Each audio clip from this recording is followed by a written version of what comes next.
So mga tol, alam na nga po ng karamihan na sa susunod na linggo na po ang laban ni Errol Spence Jr. versus Tim Tszyu sa Australia. Nasa bansang Australia na nga po si Spence. Napagalaman po natin mga tol na pupunta umano si Terence Crawford sa Sydney, Australia sa susunod na linggo. At manonood daw ito ng laban ni Spence versus Tim Tszyu. Na bago nga po ang weight limit ng paglalabanan ni Spence versus Tim Tszyu. Dapat sa 158 pounds sila maglalaban. Ngayon, sa 160 pounds na. Middleweight division na nga po yan mga tol. Nahihirapan siguro si Spence na kunin ang timbang. Sobrang tagal na po kasing na-layoff na Spence. 3 taon po siyang nabakante. Ang huling laban pa niya ay mula dito kay Terence Crawford. Pero ganun pa man, liyamado pa rin po si Spence mga tol sa laban na yan.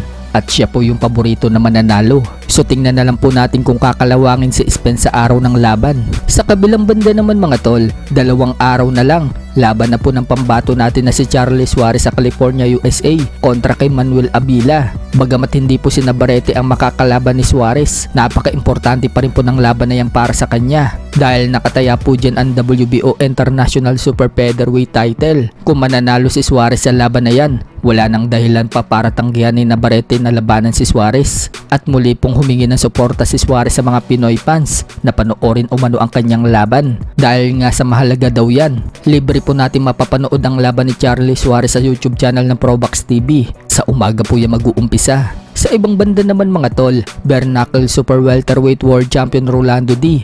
Sinabing gusto umano niya itry ang boxing. Bago man lang daw siya mawala sa mundo, gusto umano niya subukan ng boxing ng 1 hanggang 2. Bagamat priority umano niya ang bare knuckle boxing. Pero yung boxing, susubukan din umano niya yan. Kaya panawagan niya sa mga legend kung nababasa daw ang kanyang post at naghahanap daw sila na madaling talunin sa boxing. Siya na daw yun. Minention nga po ni Rolando di mga tol sina Floyd Mayweather Jr., American, at maging ang tinalo niya sa bare knuckle na si Paulie Malignaggi. Pupunta daw siya sa boxing dahil alam daw niyang hindi siya kayang talunin sa bare knuckle dahil sa kanyang clinching ability. Sa kabilang dako naman mga tol, balik ensayo na po si Junto Nakatani matapos po siyang matalo kay Naoya Inoue at basagin ang kanyang orbital bone. Nag-meat work nga po itong si Nakatani mga tol. Ayon nga po sa komento ng mga Japanese, lahat daw ngayon sa Super Bantam kayang talunin ni Junto Nakatani except lang daw kay Naoya Inoue. Kung ganun mga tol, magandang itapat itong si Nakatani kay Casimero para magkaalaman kung gaano katigas itong si Nakatani. Sa ibang balita naman mga tol, Emang Bacosa Pacquiao, binida ang bago niyang ini-endorso na Selecta Ice Cream. So kahit natalo po itong si Eman kay Rodelyn Perez, tuloy-tuloy pa rin po ang blessing kay Eman.